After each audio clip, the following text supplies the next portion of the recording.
भाव धन रखते हैं, निज पर के हित साधन में जो निश दिन तत्पर रखते हैं। स्वार्थ त्याग की कठिन तपस्या बिना खेद जो करते हैं, ऐसे ज्ञानी साधु जगत के सुख दुख समूह को हरते हैं। आज पर्युषण पर्व का 8वां पर्व है, उत्तम त्याग धर्म।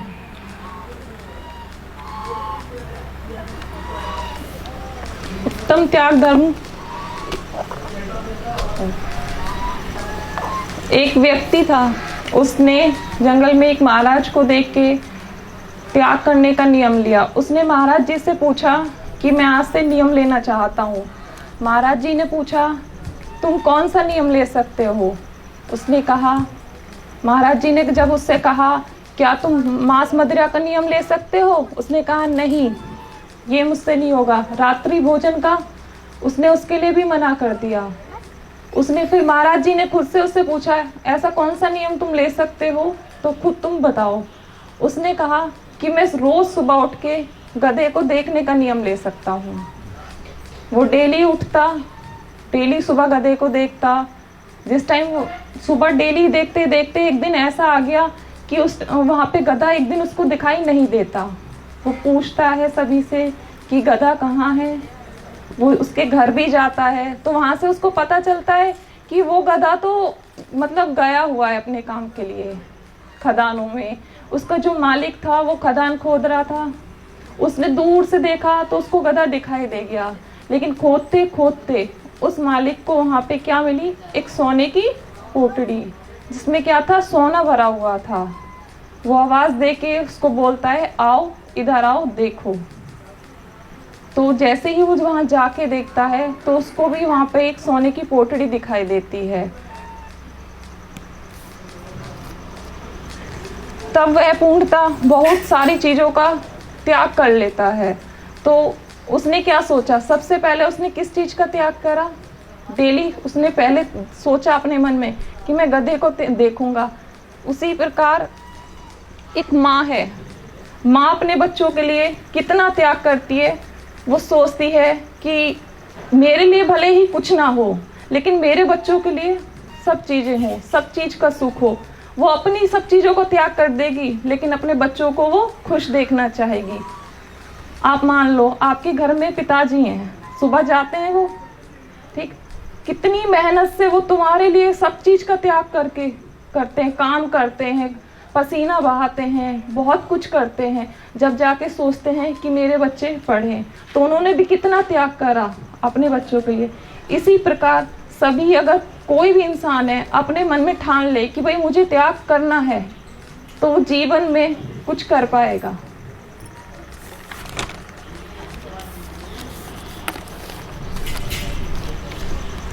बच्चे बोले धर्म धर्म, धर्म मार्ग में नहीं शर्म, खोटी आदत का हो त्याग, उत्तम त्याग से करें स्वयं विकास, पाप कषाय का होवे त्याग, दुख में होते भोग विलाज, मुनि राजों का त्याग महान, निज आत्म प्रभुता की खान, शक्ति पूर्वक करना त्याग, शीघ्र बसो सिद्धि के साथ। उत्तम त्याग धर्म। आमतौर पर आप लोगों ने देखा होगा दान करना ही त्याग कहा व समझा जाता है, लेकिन त्याग और दान में महान अंतर होता है। दान किया जाता है किसी उद्देश्य के लिए, परोपकार के लिए, जबकि त्याग किया जाता है संयम के लिए। दान करने से पुण्य बंधु होता है और त्याग करने से धर्म होता है। धन का लोभ नहीं छूटता, वह 1 लाख कमाता है लेकिन इच्छा रखता है 2 लाख की। लेकिन त्याग जो देता है फिर उसके चक्कर में नहीं पड़ता। त्याग होता है कषायों का, मोहों का, राग दोष का, अहंकार का। त्याग करने से आत्मा को बल मिलता है, मोक्ष मार्ग की वृद्धि होती है। तो हम सभी को अपने मन में ये ठान लेना चाहिए कि अगर हम त्याग करेंगे तो अपने जीवन में आगे बढ़ पाएंगे। मैं अपनी वाणी को यहीं विराम दूंगी। सभी ओम नमः सिद्धेभ्यः।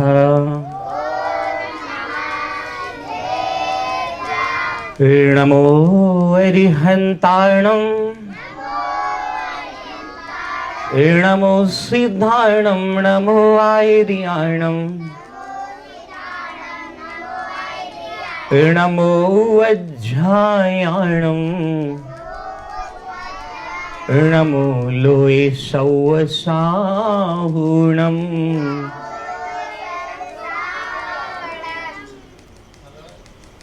मत्वेति नाथ तव संस्तवनं मयिद मारभ्यते तनुधियापि तव प्रभावात् चेतो हरिष्यति सतां नलिनी दलेषु मुक्ता फलद्युतिमुपैति ननूद बिंदु।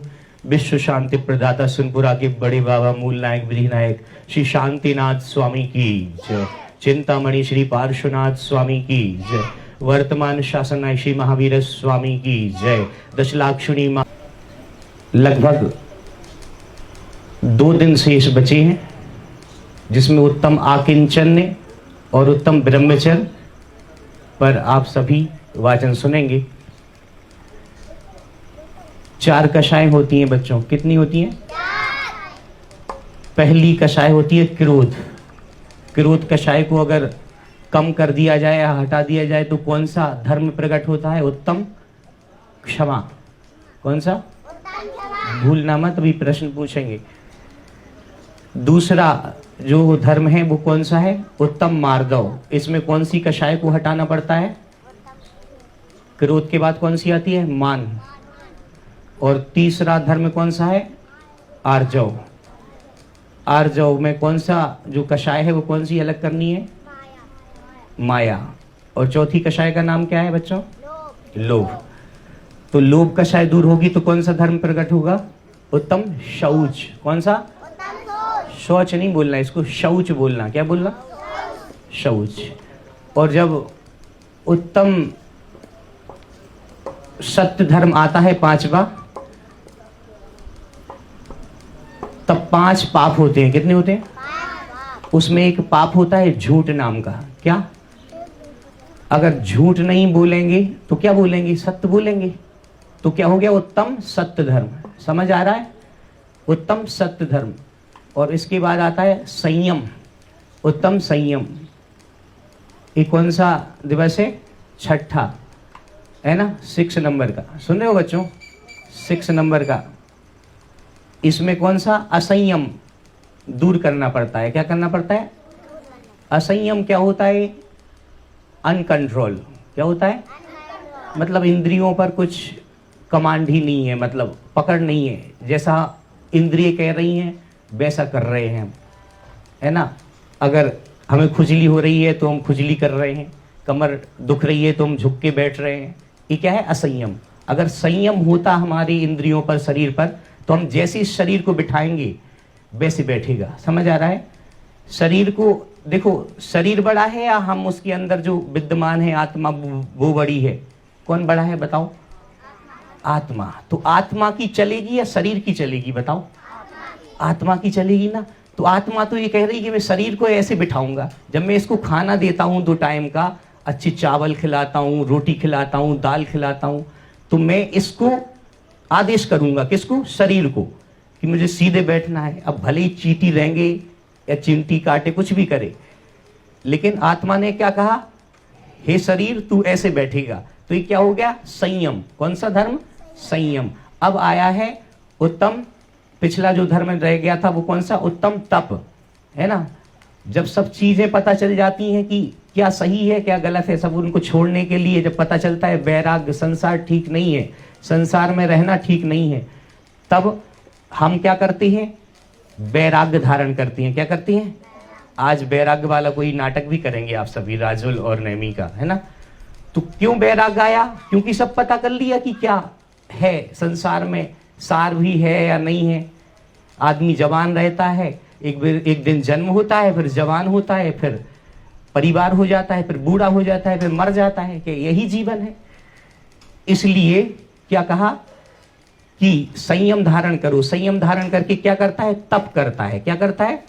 तो तब तक हमने समझ लिया। आज है उत्तम त्याग धर्म। क्या है? त्याग धर्म। अब भूमिका पूर्ण हुई। आज उत्तम त्याग धर्म का दिवस है, जो कि 2 तरह से होता है। कैसे होता है? त्याग और दान में अंतर है थोड़ा सा। कितना? थोड़ा सा। जिस चीज को हम लेते हैं उस चीज को हमें देना भी है। ऐसे समझिए इस चीज को। जैसे हम खाना खाते हैं, क्या करते हैं? खाना खाते हैं। फिर अगर हम पानी पीते हैं तो कहाँ जाना पड़ता है? हमें सुसु करने जाना पड़ता है। उसको क्या बोलते हैं? लघु शंका। क्या बोलते हैं? ये सीधी साफ बात है, समझने की दृष्टि से समझिए, हंसीएगा नहीं, है ना। और अगर खाना खाते हैं तो फिर हमें कहाँ जाना पड़ता है? दीर्घ शंका। क्या बोलते हैं उसको? हाँ। तो जब हमने कुछ ग्रहण किया है तो हम छोड़ेंगे। ये सीधा सिद्धांत प्रकृति का है। ऐसे ही अगर हम कुछ पैसे कमा रहे हैं तो पैसे भी हमें छोड़ने पड़ेंगे। महाराज जी का कमंडलू देखा है आपने? जो कमंडलू एक मोर पंख लेके रहते हैं महाराज जी, है ना। तो उनके कमंडल में छोटी सी टोटी होती है। क्या होती है? और जो पानी उसमें गिरने का क्या रहता है? बहुत बड़ा हॉल रहता है। उसमें पानी डालते ना, टोटी से थोड़ा निकलता है। ऐसे ही होता है कि जीवन में अगर कुछ कमाया है तो उसको दान नहीं किया तो क्या होगा? पैसे की 3 पर्याय होती है। क्या होती है? 3। एक तो या तो उसका भोग कर लो, एक तो क्या कर लो? भोग। भोग समझते हो? उसको यूज कर लो, कुछ खरीद लो, कुछ अपने लिए उसकी, है ना, घर बनवा लो या कपड़े बनवा लो, कुछ भी खरीद लो पैसे से। या फिर किसी को दान कर दो। क्या कर दो बच्चों? दान। या फिर अगर दान नहीं करोगे और भोग नहीं करोगे तो उस पैसे का क्या होगा? नाश हो जाएगा। क्या होगा? हाँ। तो 3 पर्याय होती हैं धन की। और ये तो 10वां प्राण है। जैन आगम में 9 प्राण बताए गए हैं। ये पैसा क्या है? 10वां प्राण है। एक पंडित जी ने कहा था कि पैसे के बिना पत्ता नहीं हिलता आजकल। तो बात ऐसी है कि एक सेठ जी एक सभा में रोज मंदिर आते थे। कहाँ आते थे? मंदिर आते थे। अब मंदिर जैसे ही आते थे तो वो कहाँ बैठते थे? सबसे पीछे। कहाँ बैठते थे? सबसे पीछे बैठ जाते थे। और वो सेठ जी कैसे थे? बहुत कंजूस थे। कैसे थे? कंजूस समझते हो? किसी को धक्का भी देना हो तो धक्का तक नहीं देते थे। देने के नाम पे वो डरते थे, नहीं देना पड़ेगा मुझे। तो कैसे थे वो? बहुत कंजूस थे। एक कौड़ी भी नहीं छूटती थी उनके जेब से। तब क्या हुआ कि उत्तम त्याग धर्म का दिवस आया। क्या आया? ऐसे ही जो दिन आया ना 8वां, ऐसी दिन, उस दिन में वहां भी पर्यूषण चल रहे थे। तो वहां पे वो सेठ जी बैठे थे और उत्तम त्याग की उनने प्रवचन सुने। क्या सुने बच्चों? क्या सुने? प्रवचन सुने। और प्रवचन सुनने में क्या हुआ कि उनको अच्छा लगा। अरे दान करना चाहिए।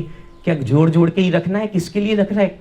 सबको पता था ये सेठ जी बहुत कंजूस हैं, देते नहीं हैं। लेकिन पंडित जी के शब्दों में, जिनवाणी माँ के शब्दों में कुछ ऐसा वजन था, एक उनके भावों में वो चीजें बैठ गई, ट्यूनिंग बैठ गई। और वो आकर के पीछे से आए उठ के, और पंडित जी के पास जाकर के, दुकान से आ रहे थे वापस, तो पोटली थी। क्या थी? एक पोटली। उसमें पोटली में चांदी के 100 सिक्के थे। क्या थे? 100 सिक्के थे। अब 100 सिक्के में क्या हुआ कि वो पोटली की पोटली उठा के पंडित जी की मंच पे रख दी। कहाँ रख दी? टेबल पे। ये टेबल है ना, ऐसे ही रख दी। बोले आज त्याग धर्म के बारे में मैंने सुना, मैंने खूब जोड़ा है, खूब जोड़ा है, लेकिन ईको रहेगा तो अच्छा रहेगा। थोड़ा वो ईको अभी पहले था, वो रहने दीजिए ताकि गले पे जोर ना आए। इस चीज को ध्यान रखें। तो वो पंडित जी के पास आए और थैली रख दी और बोले कि 2 मिनट में बोलना चाहता हूं। क्या बोले? 2 मिनट में माइक में बोलना चाहता हूं। अब मालूम क्या बोले वो ये बोले कि सब लोगों ने तालियां बजाई। क्या किया? तालियां बजाई। आपको नहीं बजाना है, उनने बजाई। वहां पे उनने दान किया। अरे पंडित जी के लिए, पंडित जी के पास आकर के, और पूरी की पूरी पोटली रख दी कि पंडित जी ये आप लगा दीजिए सही जगह। तब उनने मालूम माइक में क्या कहा? मुझे पता था। क्या कहा उन्होंने बच्चों? क्या कहा? मुझे पता था कि पैसों की ही वैल्यू होती है। क्या कहा? पैसों की ही वैल्यू होती है। आज हमने पैसे दिए तो देखो ताली पिट रही है हमारे लिए। तब विद्वान तो विद्वान ही थे। क्या थे? विद्वान थे, पहुंचे हुए जानकार थे, मर्मज्ञ थे। तब उन्होंने मालूम क्या कहा? बोले पंडित जी, वो सेठ जी, पैसा तो आपके पास पहले भी था। क्या कहा? पैसा तो आपके पास पहले भी था और कई सेठों के पास है, उनके लिए थोड़ी ना थाली बच रही है। आज आपने जो दान किया है, जो छोड़ने का भाव किया है, उस भाव के लिए ताली बज रही है। समझ आ रही कोई चीज? किसी बच्चे के पास 4 पेन है, कितने पेन है? अब किसी ने कहा एक पेन बेटा एक्स्ट्रा हो तो इसको दे दो, बाजू वाले बच्चे के लिखना है, उसको वो घर पे भूल गया है। तो जिसने 4 पेन थे और 1 पेन दे दिया तो उसके पास कितने पेन बचे? 3। अभी वो पेन आपको उसको दे दिया, फिर भी आपका काम चल रहा है ना। तो 4 पेन में से 1 पेन दे दिया, तो वो देने का जो भाव है वो अच्छा भाव है। कौन सा भाव अच्छा है? जो हमने दिया, जो दिया है उसमें जो भावना आई, उस भाव के लिए ताली बजी है। ना कि पेन तो आपके पास 4 पहले भी थे, आज रखे हैं, कल गुम जाएंगे, कहीं खराब हो जाएंगे, लेकिन जो देने का जो भाव आता है उसको कहते हैं दान। क्या कहते हैं? क्योंकि किसी दूसरे का उपकार हो। त्याग तो अगर गाय भूसा खाती है, घास खाती है, तो दुग्ध वो देती है। क्या देती है? दुग्ध, दूध देती है। क्यों देती है? क्योंकि वो घास खाती है। अगर कोई जीव कुछ ग्रहण कर रहा है तो वो छोड़ेगा। ये त्याग धर्म का आज का मुख्य मौलिक उद्देश्य है। एक छोटी सी बच्ची जो घर में थी अकेले, उसकी माँ कहीं बाजार गई थी और एक बाबा जी आते हैं। बाबा जी कहते हैं कि भिक्षाम देही, भिक्षाम देही। क्या कहते हैं? अब वो छोटी सी बच्ची थी, उसको क्या पता क्या देना है, कहां से देना है। जैसे ही वो खोलती है अपनी कुंडी और बाबा जी को देख करके प्रणाम करती है, और बाबा जी कहते हैं कि बेटा कोई घर पे नहीं है? बोले नहीं, माँ है, वो अभी बाजार गई है, आने वाली है, आप बैठिए। बोले नहीं बेटा, मुझे और कहीं जाना है। तो बोले बाबा जी मैं क्या दूं, मुझे तो पता ही नहीं। बोले जमीन में जो राख पड़ी है ना, मिट्टी, धूल, इसको ही उठा के दे दे। बाबा जी ने क्या कहा? ये जमीन पे जो धूल पड़ी है इसको उठा के मेरी थाली में रख दे। इस धूल का क्या करेंगे बाबा जी? लेकिन बाबा जी ने जो कहा वो समझने योग्य है। आज इसने धूल अपने घर की दे दी, कल से ये दान करना भी सीख जाएगी, कल से ये देना भी सीख जाएगी। तो देने की बड़ी महिमा है। अगर देना सीख गए तो आपके घर में दिन दूनी रात चौगनी चीज बढ़ेगी। ध्यान रखना, घर में कई बार ऐसा होता है ना कि जब कोई भी चीज में मटर है, मटर फल्ली अगर महंगी आ रही है, तो जैसे 200 ग्राम ली, बच्चों सुनो, 200 ग्राम ली, अब उसमें 4 सदस्य हैं। घर में कितने लोग हैं? 4 सदस्य हैं। अब एक सदस्य के हिस्से में कितनी आई? 50 ग्राम ही आई ना। 50 50 100 और 50 50 100 मतलब 200। अब जब एक को परोस दी माने कि लो बेटे खाओ, है ना, पिताजी को परोस दी और एक पुत्री को परोस दी। अब एक बेटा है, उसको भी परोस दी। बेटे ने अच्छे से खाली, चट कर गया, पूरी साफ हो गई। अब माँ तो माँ होती है, उसने उठा के और देने लगी कि लो और ले लो। लेकिन अगर बेटा वो होगा, विवेकी होगा, थोड़ा जिम्मेदार होगा और संस्कार होगा, तो कहेगा कि नहीं माँ, मैं तो बस पेट भर गया। या तो हो सकता है वो धीरे धीरे खाएगा। ये क्षमा सागर जी महाराज जी के जीवन की घटना सुना रहा हूं आपको। उन्होंने कहा कि जब महंगी आती थी शुरू में, बहुत पहले की बात है, तब उन्होंने धीरे से थोड़ी ले ली और थोड़ी थोड़ी खाने लगे कि नहीं तो अभी खाली हो जाएगी कटोरी, तो माँ रख देगी अपने हिस्से की। नहीं भैया, जब 4 लोग हैं, 200 ग्राम आई है, तो सबके हिस्से में 50-50 ग्राम आई है, तो 4 लोगों को ही होना चाहिए। हमने तो अपने हिस्से की खा ली। ये सरलता वाली बात है। इसको भी एक तरह से हम अपना त्याग मानेंगे कि हमने, देखो चाहते तो हम 4 कटोरी चट कर जाते, खा सकते थे और पेट में जगह थी, लेकिन नहीं, हमारे हिस्से की इतनी आई है तो इतनी खानी चाहिए। और कहने का भाव है लेकिन समय का अभाव है, इसलिए आपसे कहना यही चाहेंगे कि त्याग धर्म वो होता है जो तप के माध्यम से किया जाए, जिसमें पर का हित छुपा रहे। त्याग कितने प्रकार के होते हैं? दान कितने प्रकार के होते हैं बच्चों? 4 प्रकार के। कितने? 4 का आंकड़ा बढ़िया चल रहा है अभी, देखो 4। औषध दान, औषध दान होता है, जैसे अपने अभय दानम में एक खुला है ना, औषधि दान। देखिए आपने, दवाई मिलती है यहाँ पे, बाहर भी मिलती है, तो ये भी एक विशेष दान है। श्री कृष्ण का नाम सुना है आपने? प्रद्युम्न चरित्र चल रहा है सुबह। उन्होंने क्या किया था, एक लड्डू में दवाई औषधि रख के मुनि राजों को आहार में बंटवाई थी। क्या की थी? आहार में वो लड्डू बनवा के, मतलब शुद्ध बिल्कुल तरीके से, जो औषधि महाराज जी ले सकते हैं। उस भावना से, उस लड्डू बंटवाने की भावना से उनको क्या हो गया? तीर्थंकर प्रकृति का बंध हो गया। क्या बनेंगे अगले भाव में? वो तीर्थंकर बनेंगे। हल्के में नहीं लेना ये दान करने की भावना। तीर्थंकर बनेंगे जिसके लिए अच्छे अच्छे तरसते हैं। भगवान तो खूब बनते हैं, भगवान तो खूब बनते हैं। जैसे समझना बात को, जैसे राष्ट्रपति एक होता है ना, ऐसे वो तीर्थंकर भी एक ही होते हैं। भगवान तो बहुत होते हैं, लेकिन पूरे जीवों को उपदेश देने की जो भावना आती है वो सिर्फ तीर्थंकर भगवान ही दे सकते हैं प्राणी मात्र के लिए। इसलिए मोक्ष तो वो भी जाएंगे, तीर्थंकर भी मोक्ष जाएंगे और सामान्य केवलीय भगवान भी जाएंगे। लेकिन तीर्थंकर कितने होते हैं? 24। कितने होते हैं? 24 होते हैं ना। तो ये 24 ही क्यों होते हैं? 23 हो जाते, 25 हो जाते हैं। इसलिए होते हैं क्योंकि उनका जो पुण्य रहता है बहुत विशुद्धि करने से बनता है। क्या करने से बनता है? विशुद्धि। प्राणी मात्र के लिए करुणा का भाव जिसकी रग रग में समाया हो कि इसका भी कल्याण हो, इसका भी कल्याण हो। जो विश्व शांति के लिए हम पढ़ते हैं ना सुबह शांति धारा, ऐसी महान शांति धारा जब दिमाग और दिल और दिमाग में चलती रहती है, एक एक जीव खुश रहे, एक एक जीव का कल्याण हो, ऐसी भावना जब जो जीव रखता है उसको मिलता है वो पद तीर्थंकर प्रकृति। वो श्री कृष्ण को आगामी भाव में मिलेगा। फिर होता है शास्त्र दान। कौन सा? जी ग्रंथ होती ना, ये शास्त्र रखा। एक शास्त्र को ग्वाला था, एक क्या था? ग्वाला। ग्वाला समझते हो? गाय चराने वाला। उसने शास्त्र उसको मिला था कहीं, तो उसने शास्त्र लेकर के किसको दिया था? एक मुनि महाराज को दिया था। किसको दिया था बच्चों? मुनि महाराज को। मुनि महाराज को देने से, शास्त्र देने का फल बता रहा हूं मैं आपको। शास्त्र देने से क्या हुआ? शास्त्र देने से वो क्या बन गए? कुंद कुंद भगवान बन गए। क्या बन गए? कुंद कुंद महाराज बन गए, बड़े वाले जो जिनने समय सार आदि जो बड़े बड़े ग्रंथ लिखे हैं ना, वो महाराज बन गए। क्या देने से? शास्त्र देने से। एक ग्वाला था, ये जा रहा होगा गाय चराने, कहीं मिल गया होगा, उसने कहा ये महाराज जी के हिसाब का चीज है, उसने उठा के दे दिया कि सादर भेंट कर दिया। इतना पुण्य फला कि वो साक्षात कुंदकुंद स्वामी बन जाते हैं। अभय, अभय दान। अभय का नाम तो सुना होगा आपने, अभय दानम सुना है।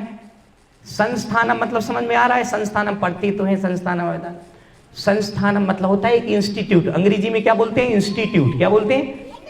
हाँ, मतलब एक ऐसा कैंपस जिसमें सभी रह सके, एक आयतन एक तरह का। अभय क्या होता है? अभय दान भी होता है। जैसे यहाँ इतनी बच्ची हैं, कितनी बच्ची हैं? 100-150 बच्ची हैं, समझना बात को। ये सभी बच्चे पढ़ते हैं। सुन रहे हो ना बच्चों? अभी सुनूंगा मैं आपसे, इसलिए आपको समझा रहा हूं कि ये अभय क्या है। अभय मतलब किसी को भय रहित चीज को अभय कहते हैं। क्या कहते हैं? भय रहित चीज को। भय मतलब समझते हो? डर। किसी को इस चीज का डर है, मेरा जीवन में क्या होगा, मेरा तो कोई है ही नहीं, है ना। और कोई ऐसा सोच रहा है कि मेरे पास तो पैसे ही नहीं है, मैं पढ़ूंगा कैसे, मेरी तो नौकरी नहीं चल रही, मैं खाना कैसे खाऊंगा। तो अभय का मतलब समझिए, ऐसे कोई महाराज हैं, वो अकेले हैं, वो उनका घर बार छोड़ के आ गए, तो अपना घर है तो उनके घर में रुकने की व्यवस्था करा देना, उनके लिए आसन दे देना, ये भी एक अभय है। इसको बसती का दान भी कहते हैं। क्या कहते हैं? बसती का, रहने की, ठहरने की व्यवस्था। तो अभय जो है यहाँ पे एक तरह का अभय नहीं है, चारों तरह के अभय हैं। कैसे? औषधि, किसी को कोई बीमार पड़ गया, जाओ औषधालय भी है। समझ आ रहा है बच्चों? सुनना है ना? अभी प्रश्न पूछूंगा इसलिए आपसे बारंबार कह रहा हूं। और शास्त्र, अगर किसी को ग्रंथ पढ़ना है, कोई पुस्तक पढ़ना है, तो यहाँ लाइब्रेरी भी है। हस्तलिखित शास्त्र भी मिलेंगे आपको संस्थान अभयदानम में। और तीसरी चीज, औषध, शास्त्र, अभय। और कोई भी अगर रहने की व्यवस्था नहीं है कहीं, तो यहाँ व्यवस्था भी है आपको। बड़ी बड़ी झोपड़ियां बनी हैं, आप देखते हैं यहाँ पे। आहार, और किसी को भोजन करना हो, शुद्ध खाना, तो यहाँ पे भोजन की भी व्यवस्था है। इसलिए संस्थानम अभयदानम इसका नाम पड़ा। क्या पड़ा? संस्थानम अभयदानम। अब भूल मत जाना, मैं कभी भी पूछ सकता हूं, कोई भी पूछ सकता है क्यों पड़ा संस्थानम अभयदानम। क्योंकि यहाँ पे चारों दानों की व्यवस्था है। यहाँ पे दान मिलते हैं, ध्यान रखना। यहाँ से दान कोई यहाँ दे जाए तो वो एक खुशी की बात है, उसकी मर्जी, लेकिन यहाँ उसको ही दान मिलते हैं। कोई भी जीव आएगा तो उसको चारों तरह के दान मिलेंगे यहाँ पे। कौन सी? औषध, औषधि दान, शास्त्र दान, अभय दान और आहार दान। ध्यान रखना। इसलिए संस्थान अभयदानम का नाम ही प्रचलन में है। आप इसका नाम को, सार्थकता को समझें कि क्यों नाम इसका ऐसा है। यहाँ चारों तरह की व्यवस्थाएं हैं। और जीवन में हमारा जो तप किया है, उस तप के माध्यम से जब भी हम बैठे कहीं भी ध्यान करने के लिए, जैसे किसी व्यक्ति ने 1000 रुपए दान कर दिए, एक दान ऐसा भी होता है, अरे मैंने तो 1000 रुपए दान किए थे, हमारा तो नाम ही नहीं बुला, तो एक तामसिक दान है। कौन सा दान है? तामसिक, ध्यान रखना। और एक व्यक्ति ने 1000 रुपए लगाई, बोले अरे इसने 1000 लगाई, मेरे 2000 लगा दो। अरे नहीं नहीं, बोली बढ़ गई, वहां 2000 की कर दी उसने। अरे बोले नहीं, मेरी 3000 की कर दो। ये क्या है? अहंकार वाला एटीट्यूड। कौन सा एटीट्यूड? अहंकार वाला। अरे मेरे पास पैसा है, लगाओ, 3000 नहीं 4000 लगाओ। ऐसी बुद्धि से भी दान नहीं करना चाहिए।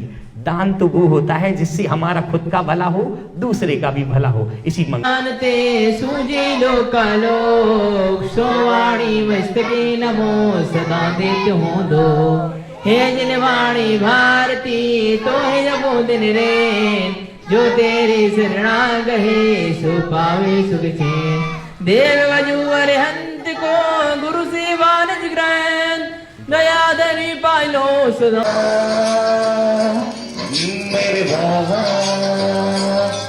मेरे बाबा शांतिनाथ।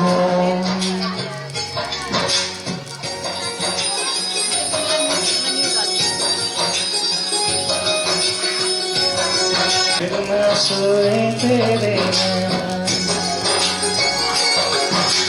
मुझसे पहले मेरे दुख में बाबा रोए तेरे नैना।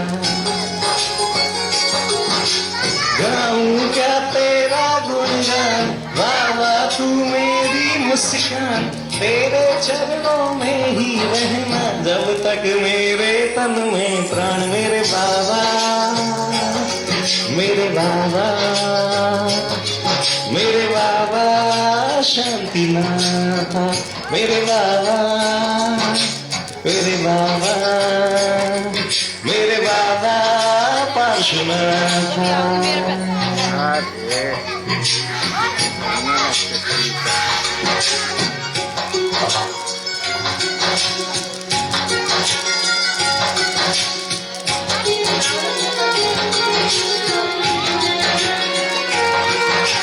जब तक सर पे तेरा हाथ, इनसे उजली मेरी जान। मेरा क्या बिगड़ेगा बाबा, मुझ पे तेरा आशीर्वाद। तू धन है मैं धनवान बाबा, तू मेरा अभिमान, तेरे चरणों में ही रहना जब तक मेरे तन में प्राण। मेरे बाबा, मेरे बाबा, मेरे बाबा शांतिनाथ। मेरे बाबा, मेरे बाबा, मेरे बाबा पार्श्वनाथ। मेरे बाबा, मेरे बाबा, मेरे बाबा नैनीनाथ। बोलिए शांतिनाथ भगवान की।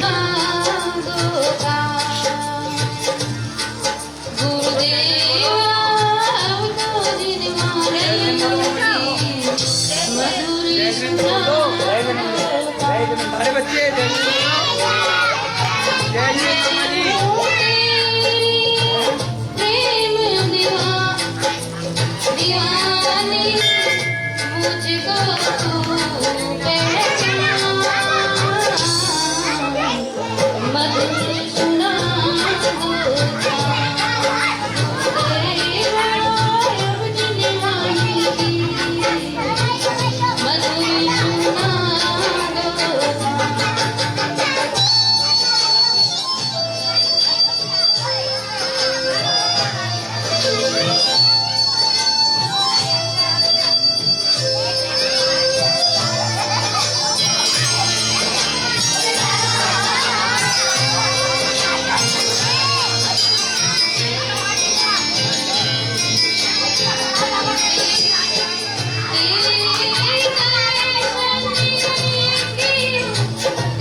हो रहा है, आप लोगों के सामने प्रस्तुत है। शादी.com का आज ही डाउनलोड कीजिए। पंखा घुमा दे ना तो क्या।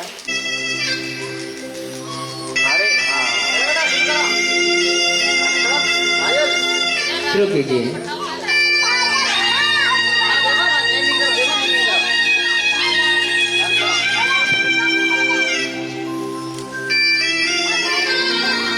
नेम सजे हुए हैं, राजुल रानियां भी सजी हुई हैं, देख सकते हैं किस प्रकार। मीना राजुल पुकारे मत जाओ मीना राजुल पुकारे है आठ भवों का साथ हो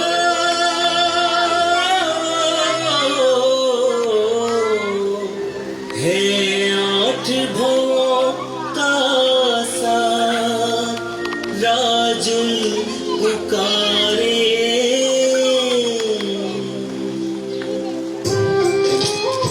राजुल नेमिनाथ भगवान को रोकती है जाने से, लेकिन देखिए बैराग होता है, पर क्या होता है दो सखियां उनकी साथ दे रही हैं। देखिए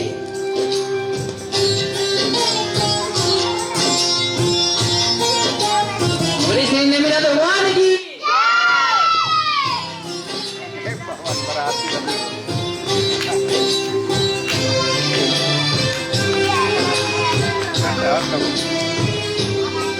मत जाओ मीना राजुल पुकारे मत जाओ मीना राजुल पुकारे है आठ भवों का साथ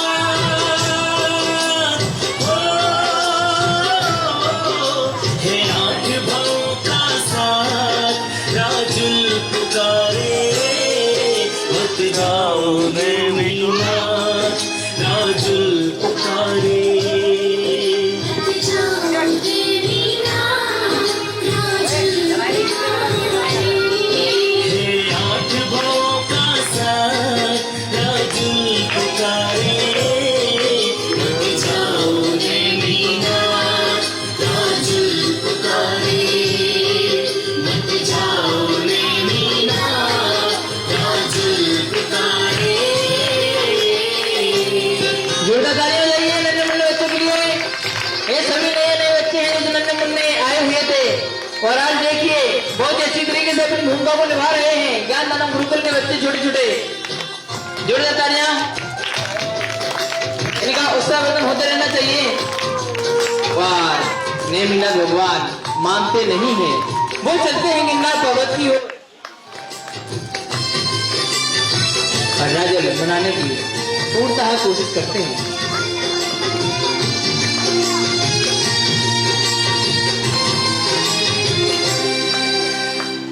यादव कुल के धनी तुम धूम से बारात लाए बैठ के रथ में स्वामी तोरण तक आए।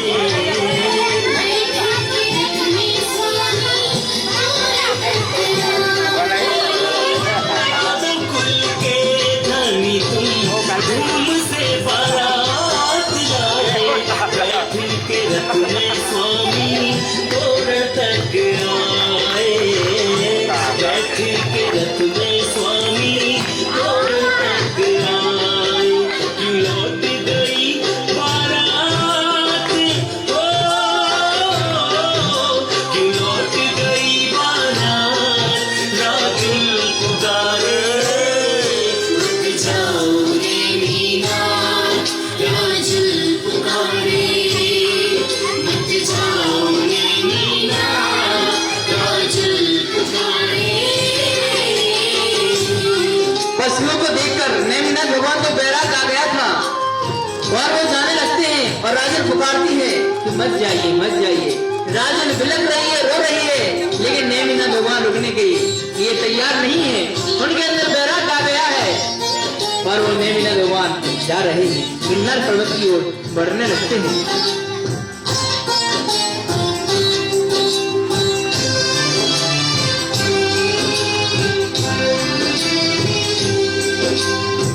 लाखों पशु कट जाएंगे, मुझे ना गवारा है, ऐसी खुशी से अच्छा रहना कुआरा है। बहुत बढ़िया। ऐसी खुशी से अच्छा तालियां, बहुत सुंदर। लाखों पशु कट जाएंगे, मुझे ना गवारा है, ऐसी खुशी से अच्छा रहना कुआरा है, ऐसी खुशी से अच्छा।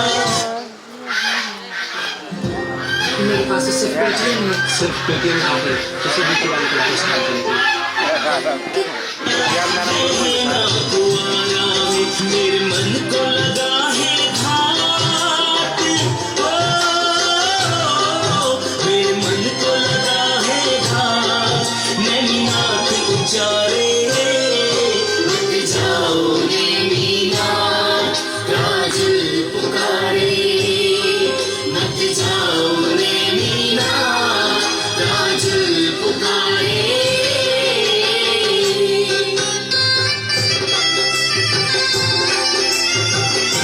कैसी विरह की घड़ी है, वह राजुल लग रही है, लेकिन नेमिना भगवान नहीं रुकने को तैयार हैं और वो चले जा रहे हैं।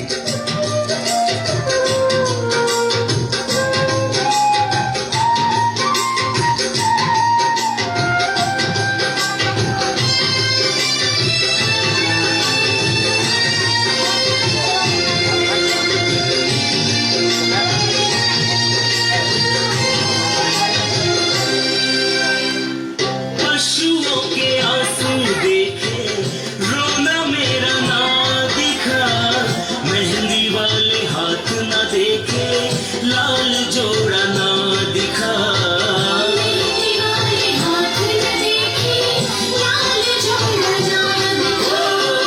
पशुओं के आंसू देखे, रोना मेरा ना दिखा, मेहंदी वाले हाथ ना देखे, लाल जोड़ा ना दिखा, मेहंदी वाले हाथ ना देखे, लाल जोड़ा ना दिखा। समझो मेरे मन की बात हो, समझो मेरे मन की बात, राजुल पुकारे मत जाओ नैनीनाथ, राजुल पुकारे मत जाओ नैनीनाथ, राजुल पुकारे।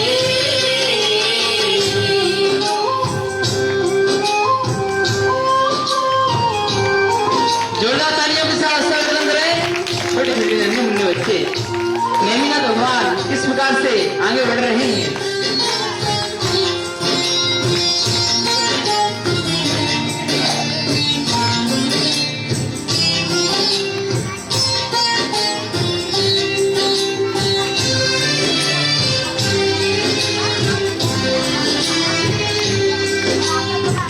चलो मेरे साथ राजुल संयम धारेंगे, मुक्ति नगर में हम तुम सदा संग रहेंगे, मुक्ति नगर में हम तुम सदा संग रहेंगे। चलो मेरे साथ राजुल संयम धारेंगे, मुक्ति नगर में हम तुम सदा संग रहेंगे, मुक्ति नगर में हम तुम सदा संग रहेंगे। ना होगी विरह की बात, ना होगी विरह की बात, नैनीनाथ उचारे मत जाओ नैनीनाथ, राजुल पुकारे मत जाओ नैनीनाथ, राजुल पुकारे। नेमिनाथ भगवान ने राजुल को समझाया कि चलिए आप भी मेरे साथ चलिए और संयम पथ के रास्ते पर चल करके हम लोग अपना कल्याण करेंगे। देखिए आगे क्या होता है।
हम लोग आरती करेंगे। और नेमिनाथ भगवान ध्यान में बैठे हुए हैं।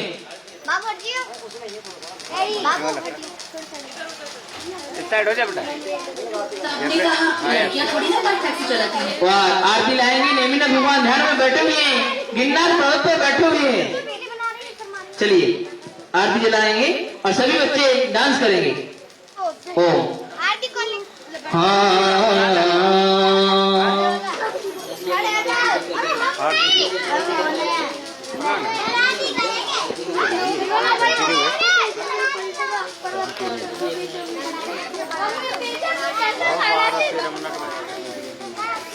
चलिए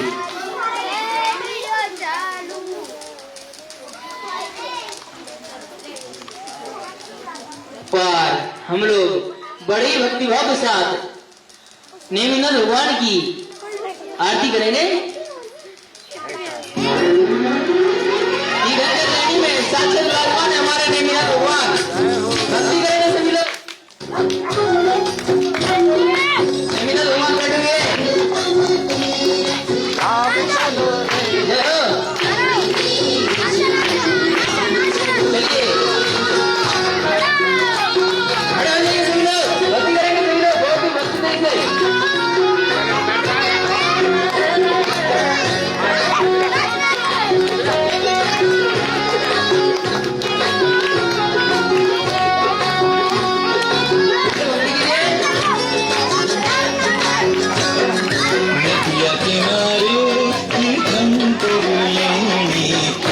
सारे जग से निराला,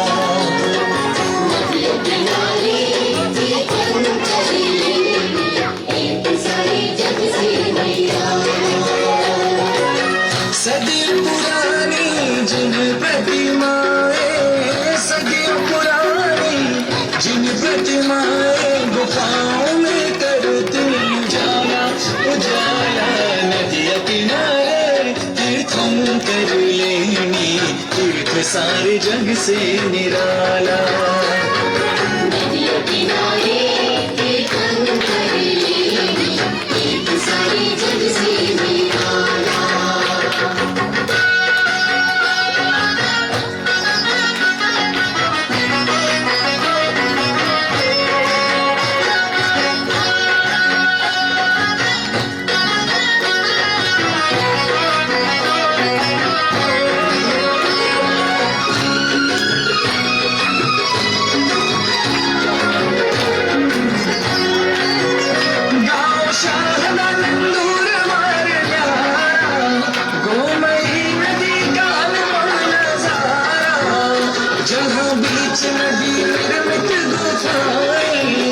दर्शनार्थियों के मन को लुभाए, प्रकृति माने आंचल में जिनको, प्रकृति माने आंचल में जिनको 2000 वर्षों से संभाला, संभाला।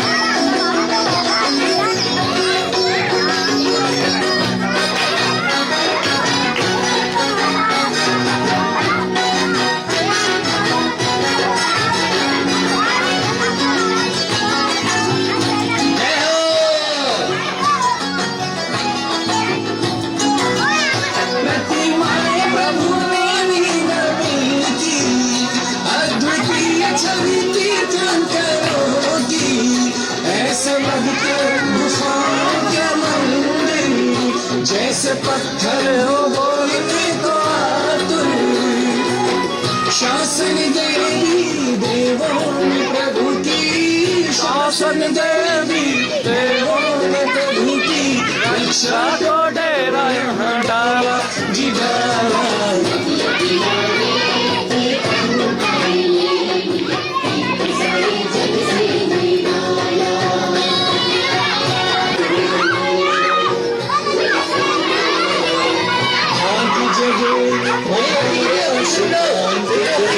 अनुपम तीर्थ महानिधि चाहत प्रभु मूरत को शीश झुका के